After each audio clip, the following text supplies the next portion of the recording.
Okay, today, we're gonna be talking about closet. Alam po ba niyo yung closet? Pwede siyang cabinet, pwede siyang tokador, o lalagyan ng mga bagay na ating pong mga gamit. Ano po? Sino may ganun sa bahay? Aba, syempre naman ano po ba? Maayos po ba ang inyong closet? Nakasalansan po bang mabuti ang laman nito? Okay. So, no problem, literally. Pero ito po ay illustrative sermon. Kaya, ngayong umaga, we have our references found in Jeremiah 17:10, 1 Chronicles 28, verse 9, and Psalms 139:13 to 24. I'm just be reading on verse 23. Pero yung mga nakalagay po dyan, mahahaba. Ano po? Ay, kinuha ko lang po yung pinaka-linya na kailangan natin sa pag-uusapan natin ngayon. So, ganun na lang yung sasabihin ko, pero yan po talaga yung mga reference. So, una ay Jeremiah 17:10. Dito po, sa unang bahagi, ang sabi, I, the Lord, search the heart. Ako na Diyos ay sumisiyasat sa puso. At dito naman sa ating susunod na verse ay sa 1 Chronicles 28, verse 9. Ay sabi dito, where the Lord searches every heart. No? Ang Diyos ang sumisiyasat sa bawat puso. Kalawang bahagi yan. At dito sa Psalms 139, verse 23. Pagpakaubaya. Sabi, search me, O God, and know my heart. Siyasatin mo ako, Diyos, at alamin mo ang aking puso. So, this talks about the heart, no? The closet. Yung mga bagay na naipasok natin sa ating puso. No, marami po dito sa Bible na mga verses related doon sa heart, no? Na napakahalaga ng puso ng isang tao sapagkat ang puso ay napupuno. Tingnan po ba? Tandaan po ninyo, ang puso ay katulad ng isang sisid lang na pupunuan. Ano po? Kaya dito sa Proverbs 27, verse 19, ang sabi dito, it will show through our words and actions. Pag puno na ang puso, ipapakita ng kilos at salita kung ano ang laman ng puso. No? At ang sabi din dito sa Lucas 6:45, sa kapunuan ng puso, magsasalita ang bibig. Pagkapuno ka ng tungkol sa Diyos, magpupuri ka. Pag puno ka ng galit sa puso mo, makakawala ka. Magsasalita ka ng masasakit. At dito sa Jeremiah 17, verse 9, remember the heart is deceitful above all things. Tandaan natin kasi ang puso, mandaraya yan sa lahat. No, higit sa lahat ng bagay. Mandaraya ang puso ng tao. Kaya ang Panginoon, sinisiyasat niya. Sinasaliksik niya. Kaya napakapalad po natin kumikilala sa Kanya. Meron na agad nag-check, nag-i-inspect ng ating puso. Lalo na kung pangkayagan natin siyasatin niya. Ayon dun sa Psalms 139, verse 23. Okay? At ang sabi sa Proverbs 4:23, ito po, ang sabi, take care of your heart, for it is where the fountain of your life comes from. Alagaan mo yung puso sapagkat dyan sumisibol, dyan bumubukal ang buhay. Ano po? Kaya sabi ko, ang puso mo'y malinis, magkakaroon ka ng malinis na pamumuhay. Pag ang puso mo ay pinabayaan mo marumi, magiging madumi rin ang outcome ng iyong pamumuhay. Literally, physically, pag pinabayaan mo ang puso mo, magkakasakit ka. Di ba? Kaya yan po yung tinatawag na center of our physical body.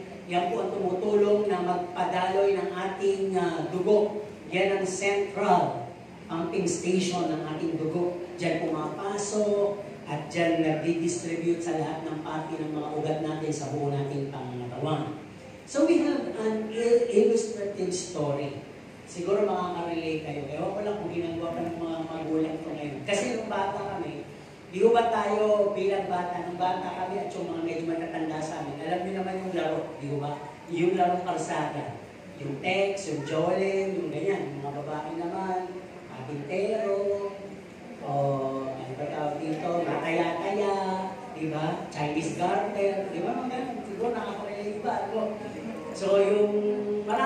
and po, yung gano'n, yung bunong braso, yung mga ganong laro, yung tumatalon, di ko ba yung may ganong kamay. Di ba minsan na una yung laro, naiiwan natin yung ating kwarto na marumi. Di ba? Kasi naman kami gano'n, kami mga lalaki magkakasama, yung mga kapatid ko babae magkakasama. So, minsan sa kwarto ng mga lalaki yung medyo marumi. Ewan ko na, kaya kita sa babae, malilinis yung kwarto. So, doon sa amin, siyempre, ako yung mga nilalaki, parang ako yung responsable. Talaga namang inaayos ko naman. Kaya lang, siyempre, nauuna akong nagigising, so minsan yung mga kapatid ko, siyempre, nagluluto ako, pagkakain na sila, bababa, iiwan yung hindi nakatiklo, yung mga samot-saling mga kung ano-ano sa simento, sa kama, sa tokador, may mga nakapatong na ginamit nung gabi bago matulog o ikinalat bago natulog. Ano po? Kaya, sasabihin ng mga magulang, pumanig kayo sa taas, linisin niyo yung inyong mga silid. Di ba? Yun ang sabi ng magulang. So sabi, pwede natin itong gawin ng mabilisan. No? Pwede natin itong linisin na kahit na 5 minuto lang. So dito kayo makakurali, ano gagawin natin? Kukunin natin yung walis at yung lahat ng mga likabok, lahat ng mga kalat na nakikita natin, wawalisin natin papunta sa ilalim ng hindi naman siyempre sisipin yung magulang sa isip natin. Wawalisin natin papunta doon. O iitsa natin doon yung mga folding chair. O yung mga maliliit na mga silya na nangupuan. O kaya yung mga basura, mga papel. Iitsa natin sa kaduluduluhan, di ba? O kaya naman, yung ating mga kumot na hindi natiklo, mga damit na pinalitan natin, mga panyo, o kung ano pa man yung mga, siguro ngayon uso na kasi yung panahon namin wala yung mga gadgets. Mga charger, gadgets, o kung ano, lalagyan, pambalot, ilalagay natin sa ilalim ng unan, o kaya sa loob ng punda. Para hindi alata ng mami natin na, hindi natiklo, walang kalat. No? O kaya naman, yung ating mga t-shirt na halo-halo na kinuha ng magulang natin, sabi, tiklopin mo yan, itagay mo sa cabinet mo. Iitsa mo na lang sa loob ng cabinet mo, halo-halo na, pati marami mong damit, na isama mo, pati yung basa, nung naligo ka, na isama mo na, naipas mo mabuti. So, wala nang kalat sa simento, wala nang kalat sa kama, wala nang t-shirt sa ibabaw ng higaan. Di ba? At sabi dito, yung mga medyo malalaki, yung mga bola kaya ng basketball, yung mga manigaw malalaki, stopwatch, iitsa mo lang sa itaas ng cabinet. Kaya, magmumukhang malinis na. Malinis na sa akala mo. Pero pagpanik ng nanay mo, nagtataka siya bakit wala yung kumot. Nagtataka siya bakit wala yung walis. Nagtataka siya bakit parang ang bilis. Kaya nang siya yung muko, nakita niya yung walis timbo, initsa din sa ilalim. Diba? Nakita niya, na-discover niya nang binuksan niya yung cabinet, yung mga damit na pinaghubaran, yung bagong laba, magkakasama. Dahil 4 yung layer ng cabinet, andyan yung mga undies, yung mga tinatawag na medyas sa taas, yung susunod t-shirt, yung susunod short, o sa baba, yung mga panyo, o kung yung mga iba-iba pa, mga sweater. Pero nagkahalo-halo. Di ba? Doon ngayon natuklasan ng magulang ninyo na linis, aso. Ewan ko, tatandaan niyo yung mga ganong term, no? Ligong aso, ligong pusa, linis aso, malinis na sa bayan mo, yung mga ganong term. Nilinis ko naman. Malinis na yan sa bayan niyo. Ganon yung mga term na narinig namin. Kaya walang lusot. Di ba sabi nga, to make it good looking and clean, outside, sa biglaang tingin, kala natin, sisilipin na naman natin yung kwarto natin. No? Kaya sabi, the dirt, the disorganized, things are hidden and underneath, yung lahat ng mga bagay na pinasok natin, tinago, winalisan, tinapon, hanggang na-discover nga namin natin, ganun pala ginagawa nyo. Kaya, pagka nagkakainan, re-reviewin ka naman, bakit yung kumot mo, tinago mo sa ilalim mo? Tama ba yun? Hindi naman kayo pinipwesa magtrabaho, yun na lang tatrabahuin nyo, hindi nyo pa magawa. Nauuna kasi sa inyo yung lakwatsa, barkada, laro, nood ng TV, no? Labas, ayan. Ganun yung mga sermon una. Kaya sabi, ganun din po sa atin. That's how some of us, no? Sa ating buhay, buhay. The problem is that while we are looking good on the outside, tingnan niyo yun yung katabi. Sino ba magsasabing meron niyang may bulok na ipin na masakit? Sino ba magsasabing sumasakit ang ulo niyan ngayon? Sino ba magsasabing bumukulo ang tiyan niyan ngayon? Sino ba magsasabing inaantok yan o kuya tiyan maliban sabihin niya o madiscover niyo? Sino ba magsasabing may hindi naligo? Di ba? Basta mamaya, maaalata nyo yan, maaamoy nyo, o kaya ay mararamdaman nyo at makikita nyo. Madidiscover yan. Hindi pwedeng maitago yan ng matagal. So sabi sa buhay natin, gano'n. While we are looking good on the outside, we remain well aware of the mess na meron tayo sa loob ng ating buhay. Tayo nakakalam kung gano'n tayo ka-worse sa totoo lang. Amen po ba? Magtatanong ako, honest to goodness. Sino dito ang mabait? Isa lang. At least alam natin. Di ba? Okay lang yun. Kasi mas maganda yung maging honest ka eh. Yung hindi kasi sumagot, ibig sabihin nun, convince ka talaga sa sarili mo, may konti kang kapilyuhan, kapilyahan. Yun na lang ang term natin. Ano po? Kapilyuhan at kapilyahan. Ano po? Kaya masabi dito, kung alam niyo sa sarili niyo na meron kayong tinatago, no, parang yung closet, yung puso niyo, sa inyong puso, sa inyong character, ang tanong, hanggang kailan niyo yan pananatiliin na andyan? No? At ang sabi, hanggang kailan kayo magiging sanay dyan?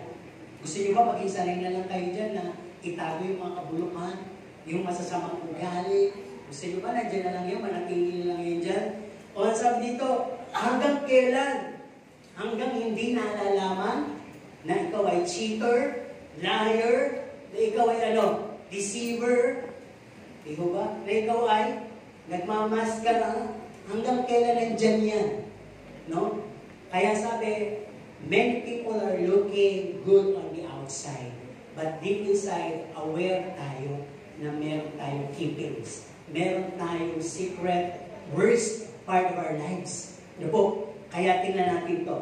Pag nakarelate kayo dito, totoo. Pag nagalit kayo, napikol, at sinabi, tinamaan na naman ako, mas lalong totoo. Pinapasadahan lang naman natin to. Di ba? So, malinaw yan ha. Wala akong alam. Basta itong salita ng Diyos. Nasabi, ano ba ang tinatago natin sa ating mga closet, sa ating puso? Una, nasabi dito, there could be grudges, hates, and unforgiveness toward our neighbors. Bakit hindi mo napapansin, meron pala sa puso mo, sa sino man dito, taong simbahan, taong labas, na meron ka palang hinanakit, puot, at mga di mapatawad sa iyong kapwa. Paano malalaman to? Ito yung mga nakapalugyak pag meron. You feel uneasy when you saw that certain person. When makikita mo yung taong yun, taong simbahan, taong labas, kapitbahay, sino man, kaibigan, yung nakikita mo siya, parang hindi ka palagay. Parang may kumukulo sa loob mo. Nagsisimula ka ng mag-iisip, mag-murmur, magsalita. Pangalawa, ano nakapaloob dito?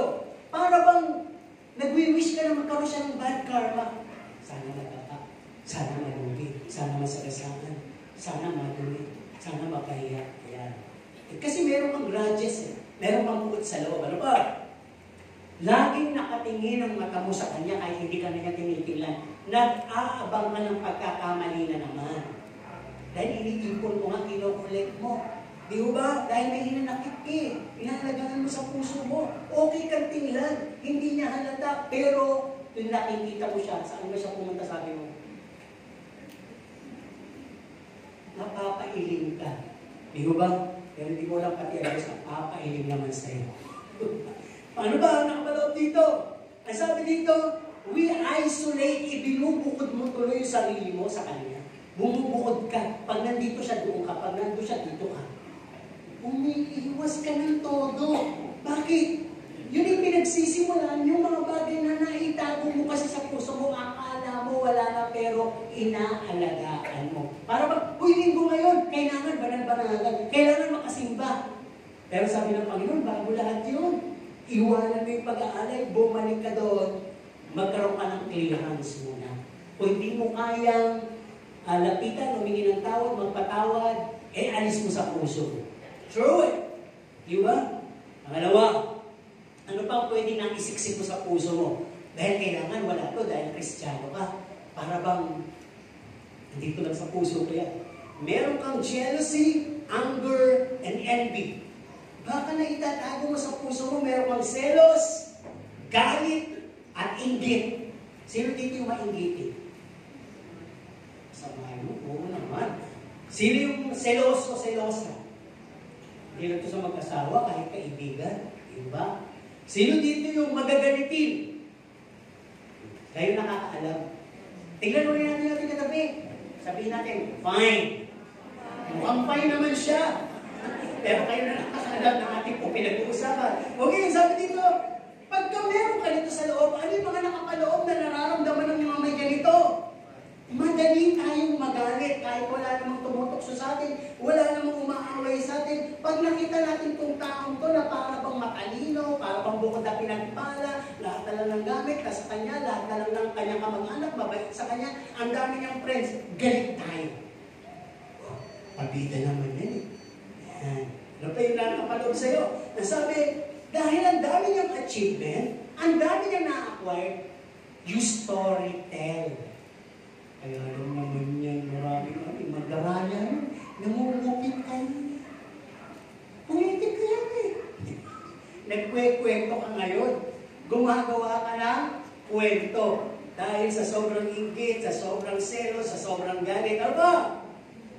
Lagi mo kasing kinukumpira yung sarili mo sa kanya. Bakit siya matangkad? Bakit siya maitim? Diba? Bakit siya maraming friends? Bakit yung rep nila dalawa, yung TV nila malaki? Diba? Yung lahat ng tungkol sa iyo at tungkol sa kanya, pinagkukumpira mo. Kaya sumisipol yung jealousy, yung anger, at saka yung inggit. Naaalagaan mo pala. Di ba ano gagawin nyo? Di ba ang pinaka-the best? Pag nakita nyo yung kapitbahay nyo na may TV kasi laki ng simbahan. Ano gagawin mo? Yun, laki naman. Hindi makinuod na lang.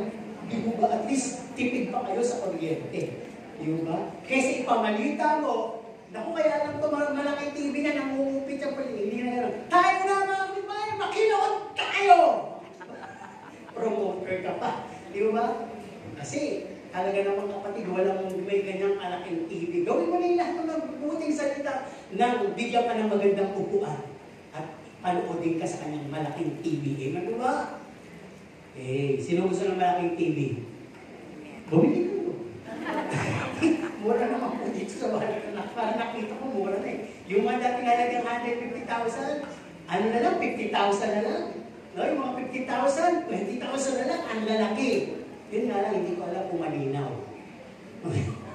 Kaya na makakaano yan, makakabatid yan. Siyempre, may kanya-kanyang quality, kanya-kanyang produkto yan. Nasa kanilang mga pictures yan. Okay? Pag meron kang jealousy, anger, and envy, ang sabi dito, we're a kind of becoming possessive in nature. Parang gusto mo, diba, may friends, circle of friends ka, tatlo kayo, gusto mo, tatlo lang kayo. Ayaw mo lang may madagdag pa. O kung dalawa kayo, dalawa lang kayo. Kami lang yung best friend. Kaya pag-aalis yung friend mo, ang tanong ko lagi, sino best friend mo doon? Di ba, hindi ka makabungkod. Parang lahat na lang tinatanong mo, anong ginawa nyo? Halimbawa, hindi ka nakasama, tatlo kayo, dalawa lang silang umalis. Anong ginawa nyo? Ano mga pinag-usapan nyo? Di ba? Kasi possessive ka nga eh. Andun lang yung galit mo, andun yung selos mo. Kakaingit naman kayo, hindi nyo talaga sinama. Sabi ko, iba nyo na lang yung araw. Yan. Ano po pwede natin alagaan na nasa puso natin at tinabi natin doon? Yung tinatawag na unfaithfulness and disloyalty. Ito po mahirap sa lahat. Hindi lang to sa relasyon sa mag-asawa, sa relasyon sa loob ng church, nangyayari ito. No? Pagka ito na nangyayari, ito yung mga nakapaloob dyan. Sabi, we pretend a good fellowship but a fake relationship toward one another. Parang di makikita kami kapatid mo. Kaya pag niyakap mo, may iwi lagi. Ay,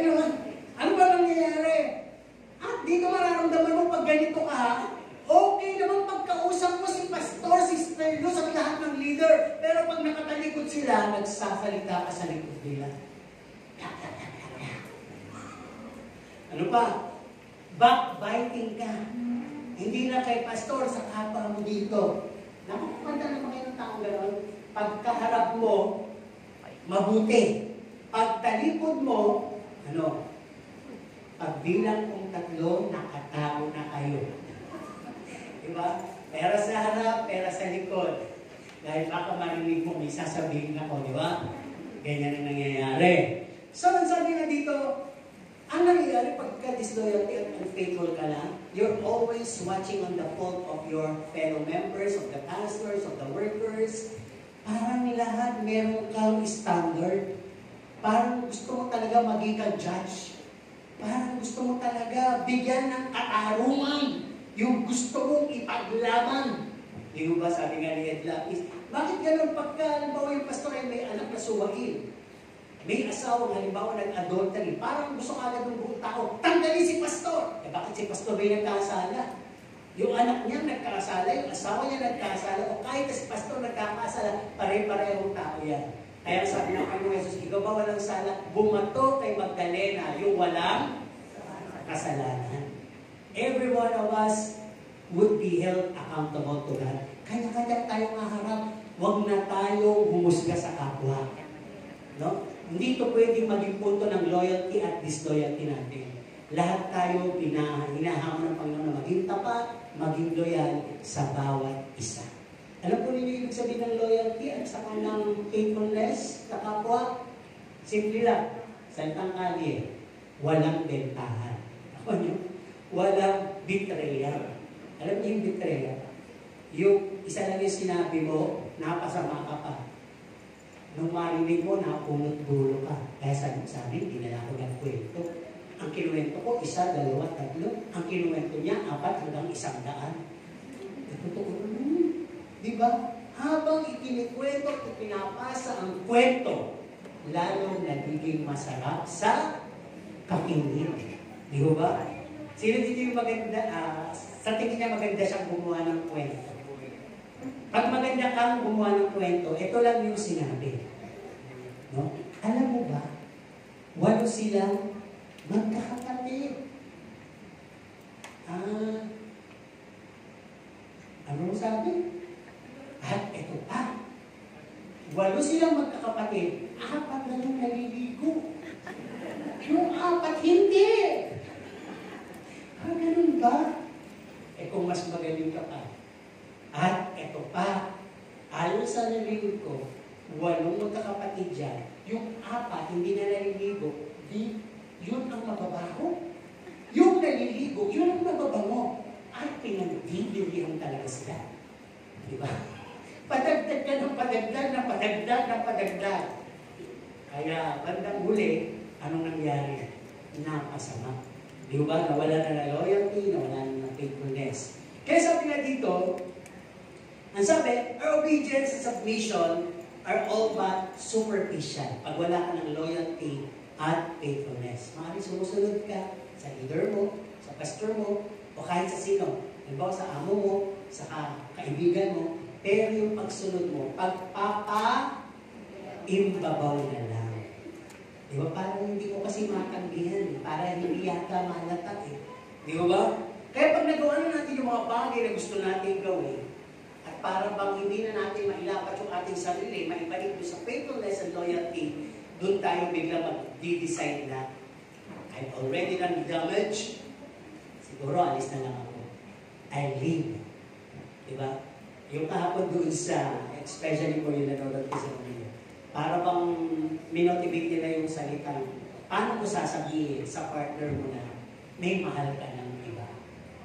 Diba? Paano mo sasabihin? Kaya mo bang sabihin na may mahal ka ng iba? Sino kaya magsabi ng gano'n sa kanyang mahal? Kasi kung hindi na mahal, ba't sasabihin mo ka kung mahal mo, di ba? Pwede mo sabihin, wala akong ibang mamahalin, di ba? So lahat sila nag-try. Yung iba mabilis. Mahal na akong iba, walang feeling. Lagyan daw ng feeling. Di tinanong yung chismis ko. Tinanong mo yung asawa ni Vice. No, ikaw, Ay, hindi, in love ako eh. Sabi niya. In love daw siya kay Vice. Pero, nag-try din.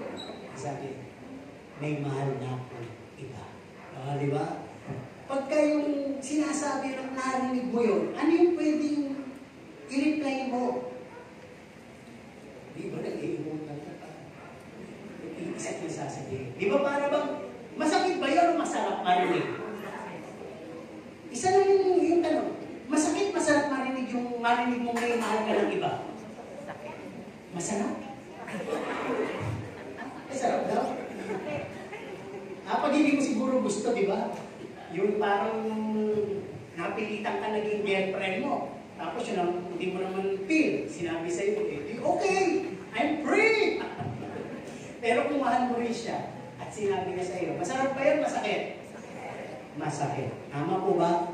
Yun po yung hindi natin namamalayan na parang pag tayo po'y gumagawa ng unfaithfulness and disloyalty sa katawan ni Kristo, parang tayo mismo nagsasabi kay Kristo na may mahal na iba.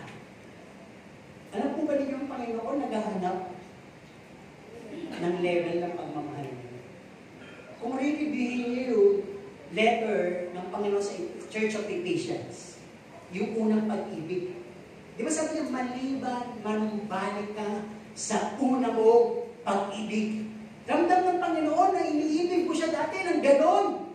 Ganon na lang. Pero bakit ngayon malamig na? Kahit ang Panginoon may feel eh. Ano sabi niya? Ayoko na.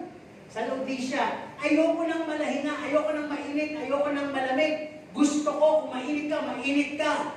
Kung malamig ka, ayoko nang malahinga dahil isusuka kita. Tama po ba? Kahit ang Panginoon nakakaramdam sa kanyang katawan. So all of us, beware. Hindi po natin ginagawa yung living out. Naiwan ko si Pastor, magmamalaki. Hindi po. Lilipas yun dahil may magpapalit. Ipapalit. We have done damages in the body of Christ. Ito ang matindi dun eh. Sa kapwa mo lang ginawa, sa Panginoon babalatay. Lalo lang narinig salita niyo. Ano man ang ginawa mo sa kapwa mo, kanino mo raw ginawa? Sa Diyos. E di lalo na sa within the body of Christ. Accountable pala tayo dyan. Okay? Kaya sabi dito, we always doubt their action. Pag may unfaithfulness and disloyalty ka na sa loob ng katawan ni Kristo, lahat na lang ng tumayo sa pildo to, lahat na lang ng leaders, lahat na lang kapatid dito, ang tingin mo may doubt, may duda ka. Diba? Totoo ba yun? Okay ba yun? Parang tingin mo ikaw lang yung okay. Diba? Okay, tingnan natin ano pa yung pwede nasa sa puso natin na hindi natin namalayan na itabi natin doon. We have this so-called pride, selfishness, and self-centeredness. Ano yung sa Tagalog? Yung pagmamalaki, yung makasarili, at yung pagtatanyag sa sarili. Baka meron tayo nito. Ano yun? Pag meron ka nito, ito yung mga nararamdaman mo. Lagi mong nararamdaman. You always feel that you are right above all arguments and circumstances. Pag may mga usapin, pagtatalo, o mga bagay na dapat pag-usapan, sa tingin mo, ikaw lang yung tama. Yung question mo lang, opinion mo lang ang tama. The rest, hindi. Hindi ako makikipagkaisa dyan sa tingin mo, hindi tama. Ito yung tama na gawin natin. Di ba may mga ganon? Yung mahusay ka pa sa leader. Ano ba? We don't accept. Alam mo, nagkasala sa'yo, humihingi na nga ng tawad ng apology, magpapaliwanag ako, magkabati lang tayo. Ano sabi mo? I don't accept any apology, explanation, nor reconciliation from you. Ayaw mo. Dahil may pride ka nga eh, di ba? Ino-offend review ka na. Hindi ako yun. Kayo yun. Bakit niyo ako pinagkakaisahan? Kasi nakakawitness ako ng dito kahit sa core ng mga pastor at pastora pag nag-meeting kami. Kahit pastor na, meron pang pride. Kahit pastora pa siya, meron pa siyang pride, may pinaglalaban pa siya. Diba? So, hirap. Kaya hindi pwedeng tingnan yung pastor na sila yung banal, sila yung rightful. Hindi pwede basta tingnan yung pinaka laging nadala dito na righteous and okay. You might see, or we might see one another as okay sa labas. Pero sa loob, meron pa tayong mga ugaling tinatago. Malalaman mo lang dahil sasabog at may papakita kasi yun ang pinupuno ng puso mo. Kaya sabi nga nung isang nung nag-meeting kami, parang pansin na lang namin kung nagkakaroon tayo ng meeting, lagi ka na lang sumasabog. Pastor yun, pastora, di ba? Ayaw mong tumanggap ng open review. Ayan. Parang lahat na lang towards your co-pastor, towards your members, may iniisip ka, overthinker ka na. Ganun ba pwede na maging pastor? Dapat ikaw ay maunawain sa lahat. Diba? How would you see a pastor na binibigyan halimbawa ng mga love gift, pero sabi niya, ayoko. Para kasing hypocrite sila. Hindi gano'n. Pinag-isip ng gano'n, binibigyan na. Hindi naman totoo, ba't ko tatanggapin? Overthinker, di mo ba? So yun, kaya sabi dito, pinapakita sa atin ngayon ng Panginoon, ano ba yung nandyan sa lahat ng puso mo na maaaring inaalagaan mo ngayon? Di ba? Kaya sabi dito, you feel betrayed when you don't get the attention and treatment you expect from others. Nadidismaya ka. Lalo na pag alam mo, something ka, may ministry ka, sikat ka dito, mayaman ka kaya, eh ba't hindi ka binigyan ng plato? Hindi ka man lang pinaupo sa harap. Hindi ka man lang pinapansin, hindi ka man lang pinuri, hindi ka man lang na-recognize, hindi man lang isinulat, hindi man lang pinandila yung napakalaki mo tribute at binigay. Kaya pag ganyan ka, may pride ka. Di ba iba nga, milyones pa ayaw na yung pasabi. Kasi yung pag di ba naroon tayo naman ng GMA, kanilang foundation. Pag kami di ba minsan sa screen, lumalata. Halimbawa, family cruise, family meal, mga apelido na lang. Nakalagay 50,000, 20,000, tiglang nakalagay, alali mo sa 1 million. Bisa ko sila malalaki, ayaw pa ipalagay yung pangalan. Pero kung sila maliliit, one nila cruise 50 pesos. Bakit ayaw palagay yung million ng kanila? Okay ba yun? Sa tingin nyo? Kung kayo ay may 1 million na i-donate sa FEBC na lang, yan, FEBC, mahanap sila ng donation para sa kanilang new transmitter. Sabi ko, Lord, pag kapayo kapera ng malaki, gusto ko dyan mag-donate. Kung talaga magkakapera ako, ay 1 million, kaya mag-donate. Kasi marami aabuting kaluluwa yun, yun ba? Pero sasabihin pa ba ninyo kung kayo yun? Bakit? At hindi nyo sasabihin. Logically, uutangan kayo. Tama. Tama. Pag sinabi nyo talaga, naku, nagbigay ng 1 milyon, mapera yan, mautangan yan. Tama. Huwag mo lang ipaalam. Hindi totoo yung lesson na yun. Yung binigay ng kanan, huwag nang malaman ng kaliwa.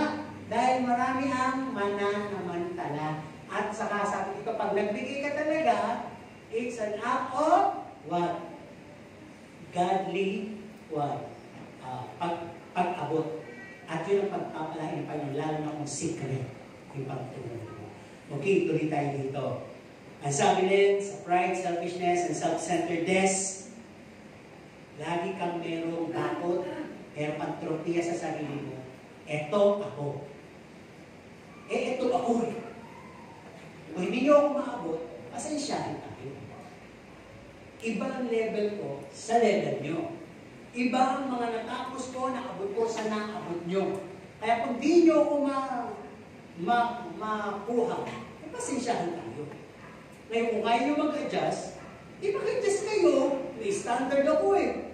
Yan. Pag ganyan po tayo, nakakalimutan yata natin yung motivation ng Panginoon that each of us Christian must have a mindset of a servant. Magkaroon ka sa isip mo, mindset. Iset mo sa isip mo na ikaw ay alipin ng Diyos, alipin ka ng lahat. If you want to be great in God's kingdom, learn to be servants of all. Kaya pag ito, humility talaga magiging buhay mo. Kaya dapat alam natin, yung mga narinig na natin magaganda, hindi lang memory verse, but we apply. Sino nakarinig na no? Saka yung fruits of the Holy Spirit is humility. Sino nakarinig na no?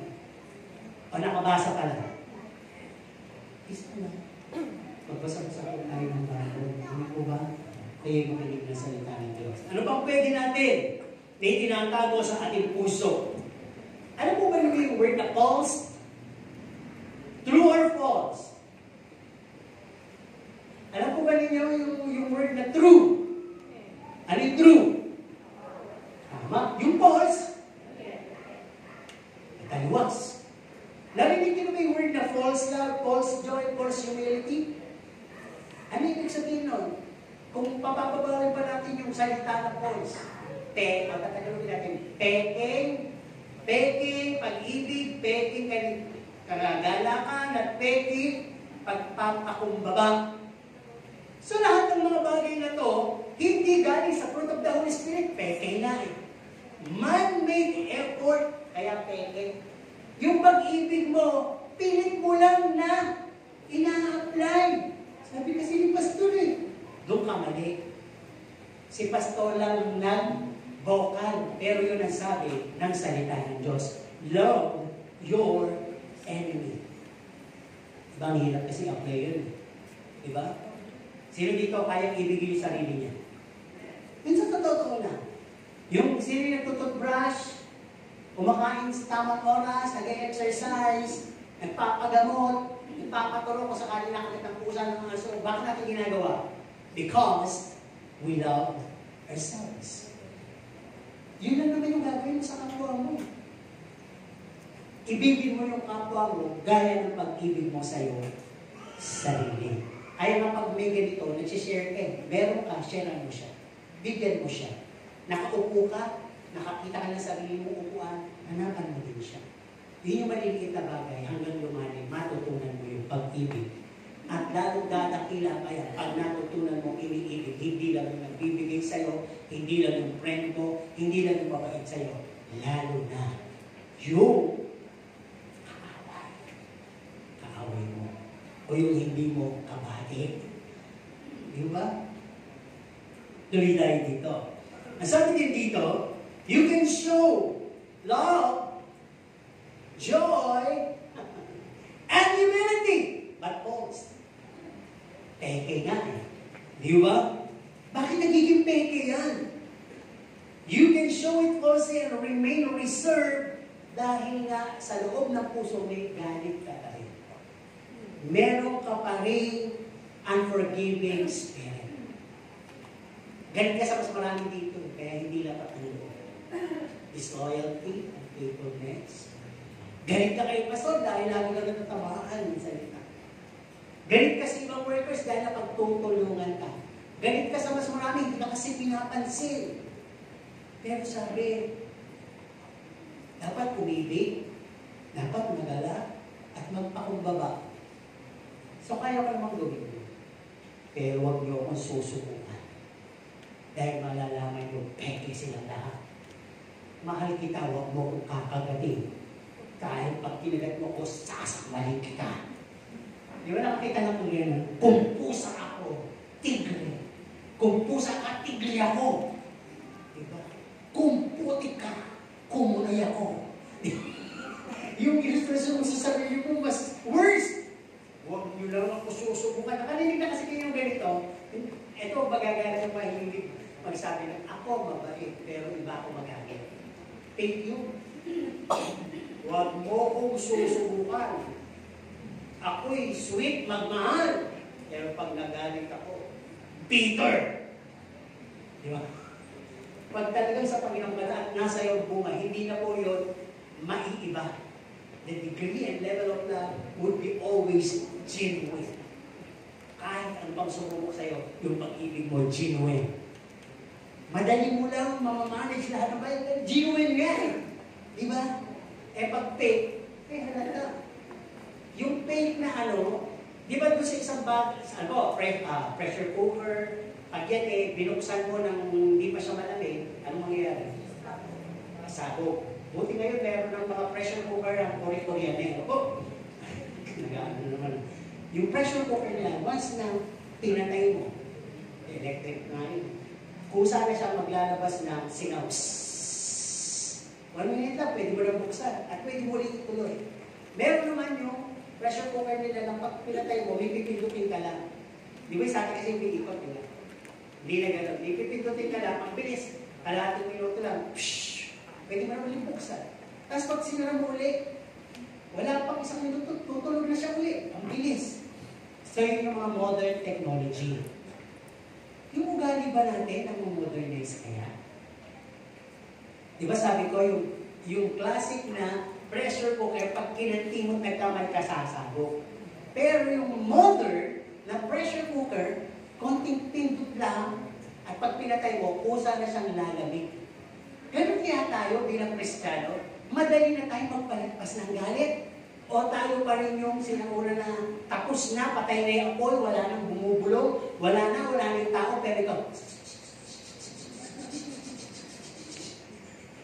Ilang oras na wala na apoy eh. Kaya, kamusta ka?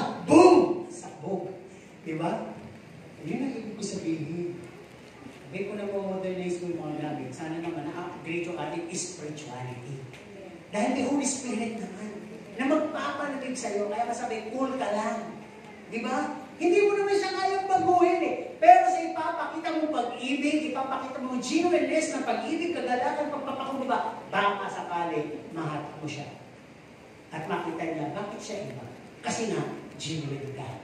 Amen? Pero pag peke ka, mahahalata. Kaya sabi, beware. This can be easily tested and detected. Alam niyo, lalo pag ina-apply niyo sa mga taong malalakas ang discernment, sa mga taong malakas sa Panginoon, nananalangin, kilala ninyo kung yung kasama niyo dito, kung totoo silang umaharap sa inyo o hindi. Kilala niyo, malalaman niyo.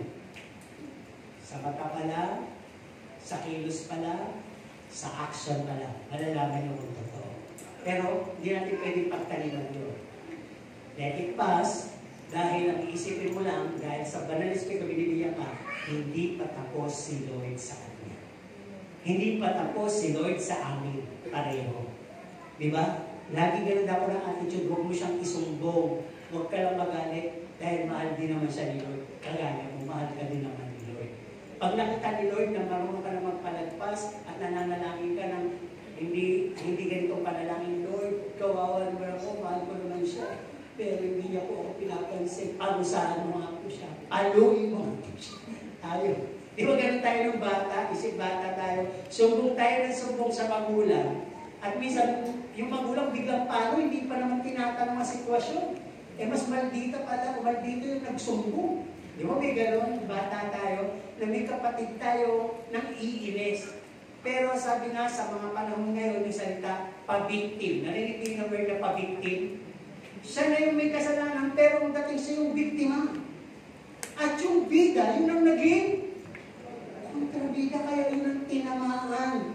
Di ba marami minsan sa palabas na ganyan, nakakainis? Sino yung natutuwa sa ganung eksena? Di ba nakakaano yung damdamin? Kaya minsan pag nanonood, yung puso mo, malabas na mo, huwag kong nagagamit. Isa na-apektuhan tayo sa, yung napapanood tayo, nakaka-apekto, tama? Tulog na tayo, naabangan naman natin bukas. Yung bagay na magpapagalit sa atin kung ano namang nangyari. Di ba? Kasi minsan gusto na natin sa sobra sa mga loob natin sa pinapanood natin, gusto na natin matapos. Eh may pinasok na naman ng mga bagong artista. Ito na naman. Patay na yung kontrabida, meron na namang Uy, nakaka-release. Di ba? Patay na yung kontrabida sa buhay nila. Hindi ko na pinapanood sa trailer na nakikita. Dati pinapanood ko, ayaw na matapos. Hindi na po na. Kasi makukulong ka sa oras mo. Pag di mo napanood, hanapin mo sa YouTube. Tama? Diba? Kaya huwag tayo paalipin sa ganun. Tuloy tayo dito. Nag-usapan natin false love, joy, and humility. Beware. Sabi dito, hindi yan mananatili. Ano ba yung isang lutuan ngayon na microwave? Anong pwede isara sa microwave? Uy, hindi na alam. Diba? Plastic! Tama. Ano pa? Pwede rin ba yung mga babasagin doon? Pwede. Eh yung mga merong silver? Yun ang hindi pwede. Sino may microwave? Subukan sa bahay. Salangan nyo ng kutsara. Boom! Sa kutsara. Di ba yung, alam niyo yung noodles? Pwede nyo naman isa doon yung tanggalan nyo lang ng takip. Pero pag may naiwan kayong lining na silver, makita nyo ang apoy. Galit siya sa mga metal at silver. Pero kabati niya ang mga plastic. Ba't kayo natawa? Kabati niya yung mga... Lagay mo yung plastic doon kahit anong size, kahit tsura. Paikutin niya, painitin niya. Di ba ba? Pero ang ibig ko lang sabihin dito, ang application natin dito, kung hindi nararapat o kung ipilit sasabog. Tama po ba? Bakit galit sa iyo yan? Eh kasi pag kinikwento namin yan ng chismis, talaga sasabi sa amin. Ganun ka. May libre naman. Hindi siya bibili ng channel. Biruhin mo, dili-dili mo siya ng mainit na chismis. May dagdag na nga yun eh. Kung baga sa kung dapat po, wala abay, meron pang yolk. Tapos, meron pa ng ano tawag ko. Alutik ko. Ay, ano? Latik. May latik. Tapos ayaw. Di ba masarap yung nagmamantika sa bibig? Ayaw. Iwas ka maiiwas. Ayan. Pag kasi hindi ka kalapat, sasabog. Pag hindi mo ka kabalahibo, anong mangyayari? Kalbo. Ay tama. Pag hindi mo kabalahibo, hindi kayo magkapanatag ng loob. Okay. Tuloy. Ito pa. Marami pang nakapaloob pala sa loob ng puso, sa ating closet. Baka naman, wala kang mga false love, wala kang faithfulness, wala kang pride, o wala kang mga bagay na envy, wala kang mga bagay na grudges, hates, unforgiving spirit, ito delikado sa lahat. Baka may nakatago sa puso mo na sin, weaknesses, and wickedness. Mukhang okay ka. Wala kang kagalit dito. Pero may inaalagaan kang kasalanan, kahinaan, at andito, pagkaalipin. No? Diba sabi nga, para bang you want to change for good. But, because your heart is not anchored in God's Word, you are being tossed, pro, and to. Para bang, pag umangin dito, pag umangin doon, wala ka kasing angkla. Pagka hindi ka naka-angkla, believer ka, Christian, kapag dumating yung mga company na evil, kasama ka, madadala ka. Parang gano'n. Kaya nung nangyayari, you keep coming back to your old self, you become worse than ever. Dati, sinungaling ka lang, kupitero ka lang, cheater ka lang. Pag sinabing worse, anong pwedeng mangyari? Yung dating sinungaling, cheater, at deceiver, anong pwedeng mangyari sa kanya? Magiging siyang, dagdagan niya na salita. M-O-L.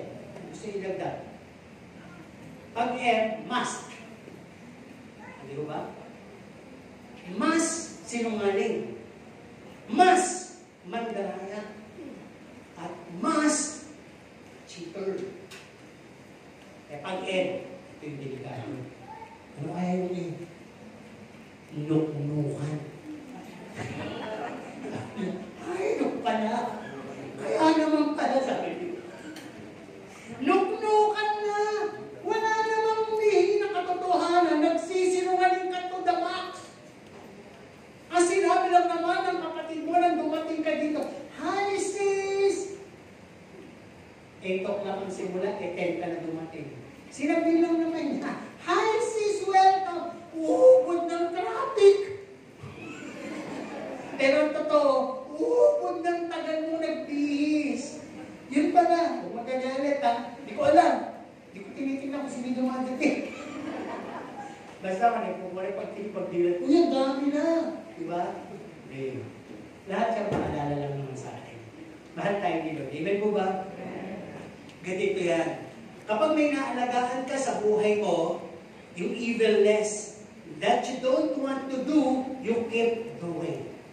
Ayaw mo na eh. Pero bakit ginagawa mo pa? Pag ganito, sabi ni Pablo, nananatili na yung kasalanan sa iyo. Umuugat na. Sino may bakuran na may damo? Sino masipag magtanggal ng damo? Tumutubo o hindi na?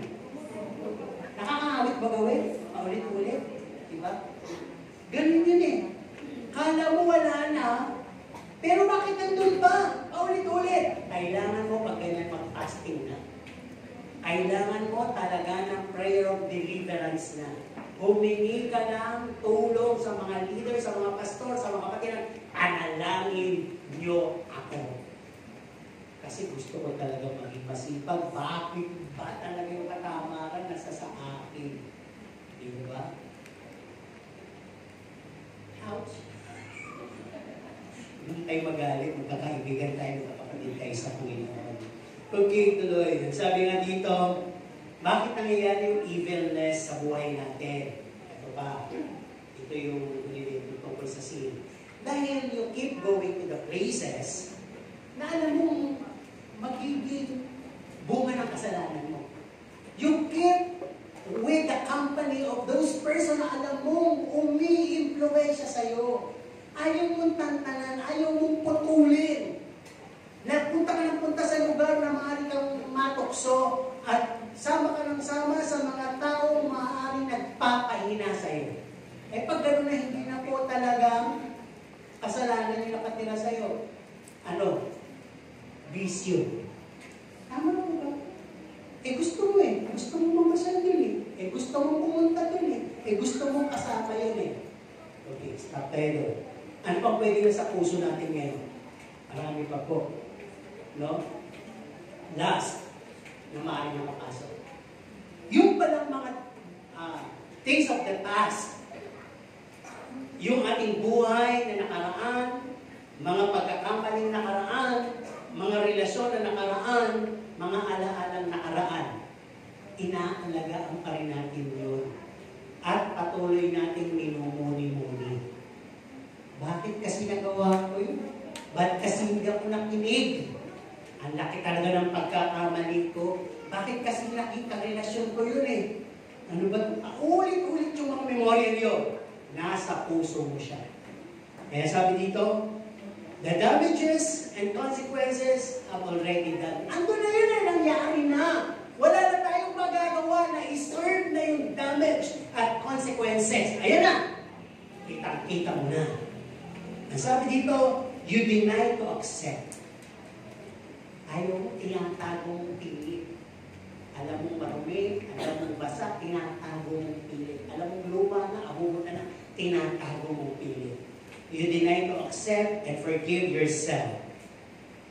Hindi lang sabi niyo mo, sinisita mo rin yung magulang mo, yung lahat na lang ng tao sa paligid mo, sinisisi mo na rin sa pangyayari. Pati ang Diyos, sinisisi mo na rin. Diba sabi ni God, ano nangyari sa iyo yan? Nagkagandang buhay mo. Ano ko ba ng Diyos? Kaya Diyos na gusto ko yung mabuting buhay sa atin, sinasabi mo, sinasama mo.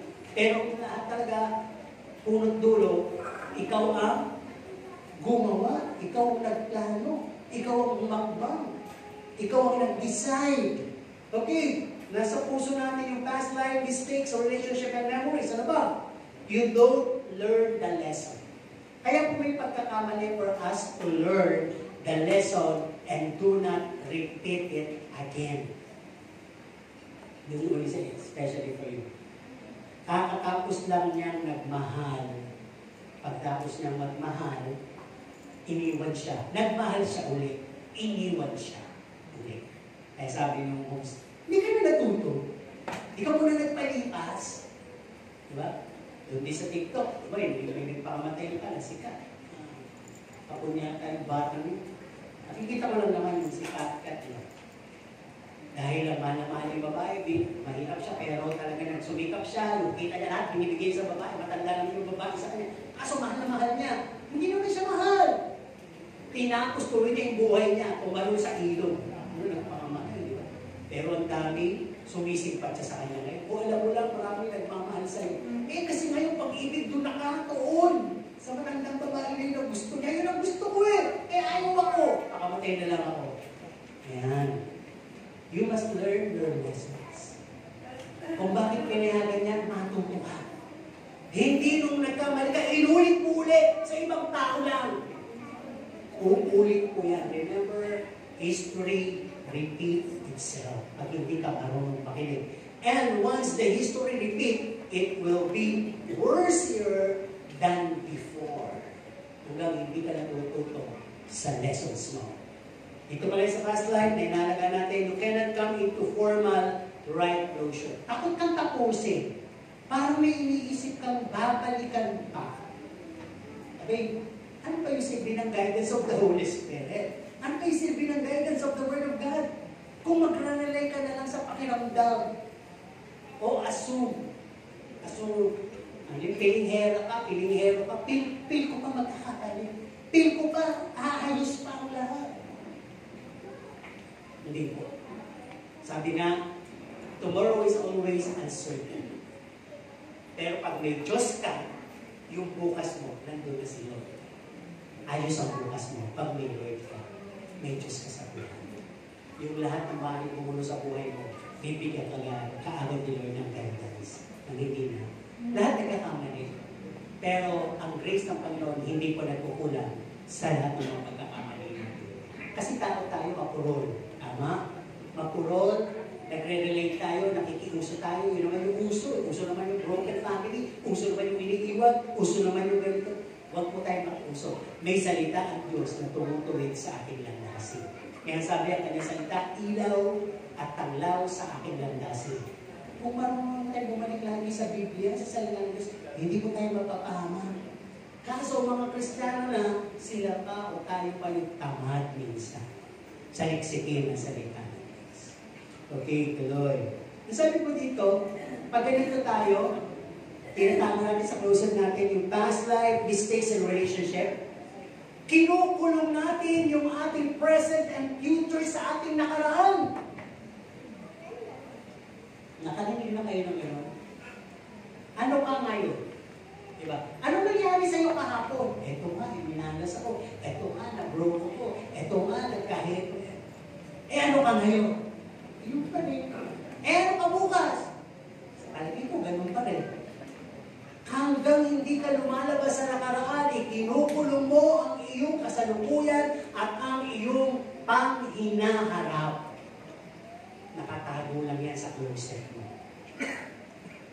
Diba? Okay. Kaya sabi lahat ng mga bagay na yun, mga mess na yun, ating tinatago sa ating buhay, sa ating puso, parang hindi halata. Diba? Pero nandun. Ang tanong, spiritual question. Saan ba tumutuloy si Kristo? Pag pumasok siya sa iyo. Saan ba siya pinapapasok? Sa puso. Paano siya papasok doon kung loaded siya ng kung ano-ano nandoon? Pero ang maganda, willing siya. Linisin yun. Hindi siya yung bisita. Sandali lang. 2 to 3 days, bigyan mo ako bago kita patuloyin pa sa bahay namin. Hindi siya ganun. Siya sasabihin niya, pwede na akong pumasok, tutulungan kita, lilinisin ko yan. Hindi ako bisita, titira na ako sa'yo. Di ba? Kaya on the second part of our message, at sabi, title natin, Clear the Closet. Linisin natin ano man yung naisagat dyan, naikulong dyan, naitabi dyan. Linisin natin. Ang unang key, we must be willing to open our closet and check and start arranging them. Buksan natin lahat. Diba, literally cabinet natin, buksan natin, baka bumabaho. Kasi may naisamang maruming damit. Ba't bumabaho? Nagtagong namin na. Dahil nung naulan na, takot ka, hindi mo na magagawin, o nataranta ka, o nawala ka sa isip, nagka-pressure ka, sa dami na ginagawa mo, yung basa mong jacket, pati payong mo, nalagay mo sa loob ng cabinet mo, tago lang tuloy ng mga amal. So, open your closet. Diba? Baka kasi puno na, di na maisara, sumasagpo na. Baka naman may mga di na kailangan isuot doon. Baka may mga luma na, kabubot na lang pala sila. O baka pwede nang itapon o i-let go. Mag-declutter na. Siguro. Baka ang puso natin puno na ng alalahanin, puno na ng takot, puno na ng alinlangan, puno na ng bagay ng mga sinabi ko kanina. Abay, tanggalin na natin. Willing dapat tayo, itapon na yun. Di ba? Seek help, pangalawa, sa cleaning the closet. Una, ikaw, buksan mo muna. Kung hindi mo kaya, pwede mo tawagin yung nanay mo, di ba? Nay, paano ba to? Mga may nagkahawa-hawa na, nagkabahaw-bahaw. Sasabihin ng mami, labas mo kasi nalaman ko. Titiklopin ko, ayusin ko yung cabinet. Labas mo lang. Ayusin ko yun. Di ba ganun yung mga magulang? Kaya sabi, seek help. Dito sa ating verse sa Psalms 139, verse 23, ano sabi dito? Search me, O God, and know my heart. Para bang search me and know my closet. Saliksikin mo ko, alamin mo yung mga nandito na nakatago sa aking closet, sa aking puso. Saliksikin mo nga. Lahat itong ginagamit yung magulang natin o guardian natin dahil gano'n naman talaga. They always check on our closet to find that all that is in are in place or put disorderly or a kind of mess. Baka nga sabi ko nila, hindi na natiklop ng mabuti, yung hindi na magkakasama yung medyas, undies, at saka mga t-shirt short na may mga kanya-kanyang lalagyan at baka masyadong lang siniksik na mabuti. Diba? Kaya hindi mabuksan-buksan minsan. So sabi dito, yung magulang natin na gagawin, ihilahin yung bubuksan, sisimulang tiklopin, aalisin yung mga disorder na pagkakalagay natin, aalisin niyo yung mga bagay na hindi na siguro kasya sa atin, aalisin yung mga bagay na mababaho doon, yung mga hindi na papakilabangan, anak, hindi mo na ito kailangan, pamigin na natin. Anak, malita to sa'yo, butas-butas na, tapo na natin. Ganun din ang Diyos. If you seek help to the Lord, sasabihin ng Panginoon, di ba isa ka ng bagong na lang? Anak, hindi mo na kailangan magsinungaling, hindi mo na kailangan mandaya, hindi mo na kailangan manlawang, hindi mo kailangan maging makasarili, hindi mo kailangan maging mag-delicate, o maging mapangselos, mapanigbubo, hindi mo kailangan maging gano'n na punong-puno ka ng pagmamalaki, hindi na bagong tao ka na. Ganun ang gagawin ng Diyos. No, kaya sabi, the Lord searches every heart. The Lord is willing to create a new Psalms 51:10. Willing nga siya, bigyan ka ng bago. Kung bagsak ka lumanamit damit mo, bibigyan ka ng bagong damit. Gusto niya i-restore. Yung mga medyo matibay pa, butas-butas, kahihin natin to anak, magagamit pa to. Ang Panginoon, kaya niya rin i-restore yun. Anak, linisin natin, lalabang ko yan, para mawala yung mansya. Yung sabi, ganun din ang Panginoon, He will wash the evil, Jeremiah 4:14, and He will set you free, Psalms 119, 112. Gagawin ng Panginoon lahat in our heart. He's willing to give us undivided heart. No? Dito sa Psalms 86:11, Ezekiel 11, verse 19, He's willing to revive our heart, Isaiah 57:15, and He's willing to give us a singleness of heart, Jeremiah 32:13. Biruin nyo, willing pala ang Diyos ayusin yung closet natin, yung puso natin, bigyan ng tinatawag na singleness, bigyan ng tinatawag na undivided. Ang hirap po magkaroon ng undivided heart. Pag nangyari po yan, parang literal na ilustrasyon na may asawa ka, may pula chichi ka, divided. Di ba? May anak ka. Sorry lang sa illustration na, pero may anak ka rin sa labas. How would you divide your time? Pero ang gusto ng Diyos, ayusin ang puso. He's willing to give you an undivided life. Nandito ka sa church, dapat ay iniisip mo si Jesus, iniisip mo si Nobio, Isyuta. Lahat ng kanta dito, na i-relay mo sa Kanya, hindi sa Diyos. Di ba? Oh, I want to know you more. Give me sa hindi ng Facebook, contact number. Diba? Para maririli mo yung pag-worship mo, hindi na sa Diyos. Nasa relationship mo pala. Physically sa mga taong gusto mo na. Oh, sabi nga dito, ang Diyos kaya kanyang ilipan yung puso. Alam mo ba nyo bakit niya rin-revive ang puso? Pag ang puso ay inatake at nanigas na, nagkakaroon ng tinatawag na cardiac arrest. Anong dapat gawin sa puso? I-revive. Pinapump yan, kinukuryente, binibilangan, yung ba tiniginan para tumibok ulit. Baka kasi iba sa inyo, spiritually are in cardiac arrest. Tumigil na ang puso. At ang sabi na, anong other terms sa tumigil na ang puso? Matigas na ang puso. Punong-puno na ng ano pwedeng mapuno sa puso?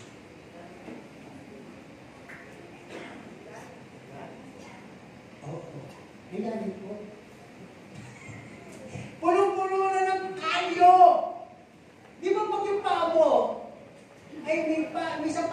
kang nabili at wala kang lakas loob na ibalik o isoli, papalitan. Dahil sabi nga, no return, no exchange. Hindi pala sa akin, pastor, yung walang lakas na loob eh.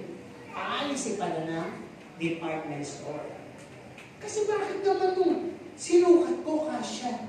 Pero oras ka pa bumili, trivia, umaga. Pag bibili ka rin ng sapatos, hapon bumili. Dahil sa hapon, lumalaki ang paa. Diba? Kaya di ba sa inyo, hindi ba napansin pag hapon ayaw nyo mag-chinelas? Nakapa kayo, di ba? Bakit? Yung paano kasi, nag-i-incredible Hulk. Hindi na siya pwede pang high heel pag hapon. Kailangan niya na sandals. Kaya kung kayo magsisindi-Cinderella dyan, maaga. Nahihil kayo. Pagdating niya ng nakahil kayo, pagdating ng hapon, magugulan kayo, pagbigat, galit na yung paa nyo. Iyo ba? Mabalik tayo dito. May natanda po pa kayo sa sermon? High heel. High heel ka ba? Hindi po yun. Tuloy tayo dito. Masabi nga dito, katulad na sinasabi ng nanay natin at mga guardian natin na nadiscover nila, yung iyo pa ng mga damit, gulo-gulo. Iyo pa ng mga damit, basa, pinagano mo yung marumit, maninis. Nagkakawaan tuloy. Iyo pa ng mga damit. Tamad ka, hindi naman ikaw maglalaba. Ako, bakit kung marumi mo eh? Binabalik mo pa doon? Isusunod ko pa kasi yun. Amoy ka na gorilla. Eh bakit ba? Papabangon ko lang yun. Ang anggo-anggo. Tatalo kayo, di ba? Pero sabi nga, Mama knows best. Ganun din ang Diyos. May gusto kang ipilit, but the Lord knows what is best. Sa puso mo, hindi mo kayang i-distinguish kung ano ba yung dapat matira dyan. Ang dapat na matira dyan ay fruit of the Holy Spirit. Liban doon, lahat ng binanggit ko kanina na napakarami, tanggalin mong lahat. No? Tanggalin mo yung grudges, hate, anger, envy, jealousy, insecurity, pride, selfishness, self-centeredness, false fruit, unfaithfulness, disloyalty, past life, mistake, memories, company, o bad company, sin, wickedness, and weaknesses. Tanggalin mo lahat. Hindi mo kaya, patanggal mo sa Diyos. Willing siya. Willing ba kayo? Yes. Ay, hindi ako minsido. Sino gusto matapos na? Uy, masinungaling. Gusto niyo na rin naman matapos. Di ba sabi nyo, pakikipagkatotoo na isa naman kasi sabi nyo, amen. Kasi kaya, ayun. Di ba dahil kaya mo gusto matapos, gusto mo na kasi mapindisyonan. Tama po ba? Kung gusto ka na nakapakain ng kain, kailangan mo na uminom ng tubig. O mag-uspos ng Holy Spirit. Okay, patapos na naman tayo. Conclusion na to. Sabi, the Lord make all things new. He's gonna take the old of you, the old things in your lives, and it's gonna bring you into a new creation. The new you. Bago na ikaw. Once you grow in Christ, the old nature must be gone and must be thrown away. Ito tatandaan niyo. Pag ikaw ay lumang tao, ikaw ay maabubot, tama? Diba? Mga nanay natin, lagi si mami nagbibil, pag nawala ako, gusto ko yun, damit ko lang yan. Huh? Siyempre, oo, ako na lang. Yung mga kapatid ko, kinakalaban eh. Saan ang tatapak yan? Bebenta namin yan sa ukay-ukay. Dahil tuloy, paano mami ko, nalulong ko. Siyempre, para ayaw iwan ang mundo dahil na inaalala niya. Yung dami ng binili na yun, dadalhin lang sa ukay, ibili pa rin siya ng binili sa ukay, di ba? Tumakit ko si Busi, di ba? Pero dito sa reality na pinag-uusapan natin, tayo ay hindi na naman tayo. Tayo ay ano? Bagong? Ano? May iba-iba ko na bagong nilaga. Nilalag. Diba? Parang bagong tao na tayo ngayon. Eh, kung ba sabihin sa inyong katabi, ikaw ay isang pangong nilalag. Taga ba? Pangatawanan mo yan, sabihin mo. Sabihin po, sabihin sa kanila, pangatawanan mo yan. Tulungan ka ng Holy Spirit. Andyan pa ang salita ng Diyos. Bakit hindi mo magagawa? Kaya tingnan natin mabuti. Sabi dito, we must be looking good. Sino looking good? Sa tingin niya, pogi siya, maganda damit niya, mabango siya. I always say to myself that I'm looking good, that I'm really umaalingasaw sa pango. Gusto ko ganun ako eh. Kahit ako'y pupunta na lang sa palengke, gusto ko mabango ko. Kasi kailangan mo din mga isdang bilasa, di ba? Kahit anong pabango, pag uwi mo, amoy ka, isda. Di ba? Umaamoy, dumidikit sa damit. Di ba? Kaya sino dito, tingnan natin ha, ang honest to goodness. Sino yung ginawa ang best niya dumating dito na looking good and good smelling? Hindi, taas niyo yung kamay. Makakaalaman na yan. Taas nyo! Taas nyo na mataas. Nang malaman na sabi ko, kung talagang may bangka. O may asim na. Di ba? May asim na sa inyong inaalagaan dyan. Okay, patawa lang yun. Pero, we love each other in the love of the Lord. Kahit ano pang mali yan. Sabi nga ni Boy, ano pang pinito nun sa CCF? Saking. Saking? Saking. Whatever. Pero kilala nyo. Sabi niya, sinubukan ako ng Panginoon sa pag-ibig. Noong una, nakakita ko ng tao doon na parang may amoy siya. Injet niya ka, gano'n. Di I love you with the love of the Lord, rotation, lakad-lakad. Nung hindi niya napansin, nung natasok katabi niya. Ang sabi ng preacher, yakapin yung inyong katabi. Wala siyang nagawa, kundi sumunod. Alam niyo ito rin, miracle, nung niyakap niya, wala naman siyang naamoy na gano'n. Pero nung dumaan, may naamoy siya. Diba? Sinusubukan lang tayo ng Panginoon sa pag-ibig natin. Pagmahal mo isang tao, ang Panginoon na, diba? Lalo na yung, kung naabutin niyo yung mga Rexa Bride Ministries, pumupunta nila sa may mga keto. Niyayakap nila. Di ba nakakatakot yun, nakakahawa, pero sila niyayakap nila, binibigyan ng pagkain. Di ba? Kasi pumayo sila in genuine commission. Alam nila, dahil sa pag-ibig, protected sila. Covered by the blood of Jesus. Pero pag may alinlangan, hindi mo gagawin mo. Mauuna ng takot sa'yo. Okay, looking good and fine, pinag-uusapan natin, ayos ba? Okay, tingnan niyo ang inyong katabi ngayon. Left or right, pag ayos, sabihin niyo ganito. Sige po, sabihin mo. Yung iba, kita-kita mo yung bibig. Nung sabi, huwag naman gano'n. Kung ayos, ayos. Kung hindi ayos, ayos pa rin. Ito kasi yun. No? Ang sabi dito, we must be looking good and fine, holy from the inside out. Aanuhin mo yung mabango ka, gwapo ka, maganda ka sa labas, bulok naman sa labas. Puno ka pala ng galing, doon sa nakatayo-tayo. Hindi ako yung mga sa kalsada. Kayo naman. Abang na. Okay. O kaya naman naninibugho ka sa dalawang magkatabi. Hindi ka naman nila inaan. Dalawa ito, pagbuhuli ko ito. Putik-kipot at pekado ka. Mukha ka naman ayos, pero sa loob pala merong kumukulo at nabubulok na ron. Last point. Sabi dito, if there's a spoiling part, it will leak. Yun na nga. Pag may patay, aalinasan. Kaya pag hindi ka ayos sa loob, aalinasan. Pagka alam na may dala kang galit siguro sa asawa, sa anak, pagdating mo dito, sis, kamusta? Okay ako. Kita agad eh. At so na, umiinit yata ang ulo mo. Ito,